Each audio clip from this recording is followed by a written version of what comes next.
অপরদিকে সরকারের এই উদযাপনকে ভাওতাবাজি আখ্যা দিয়ে এক সংবাদ সম্মেলন করেছেন তেল গ্যাস খনিজ সম্পদ ও বিদ্যুৎ বন্দর রক্ষা জাতীয় কমিটির প্রাণভোমরা জাহাঙ্গীরনগর বিশ্ববিদ্যালয় অর্থনীতির স্বঘোষিত দিকপাল আন্দোলনের মৌসুমী আমির খ্যাত প্রফেসর আনু মোহাম্মদ ওরফে কমরেড আনু। তিনি বলেন, সরকার বদল হয়েছে কিন্তু ব্যবস্থার বদল হয়নি। মানুষ ভেবেছিল জুলাইয়ের পর তাদের জীবনের দুঃখ ঘুচবে, কিন্তু নিত্য প্রয়োজনীয় জিনিসের দাম তো কমেইনি, বরং বেড়েছে।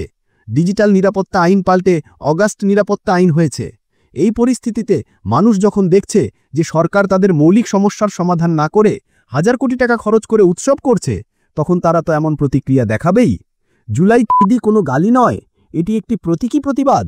এটি রাষ্ট্রযন্ত্রের গালে জনতার চপেটাঘাত। সর্বশেষ প্রাপ্ত খবরে জানা গেছে, প্রধান উপদেষ্টার কার্যালয়ে থমথমে পরিস্থিতি বিরাজ করছে। জুলাই ক্যালেন্ডারের পরবর্তী কর্মসূচিগুলো স্থগিত করা হবে কিনা তা নিয়ে গভীর রাত পর্যন্ত বৈঠক চলার কথা রয়েছে।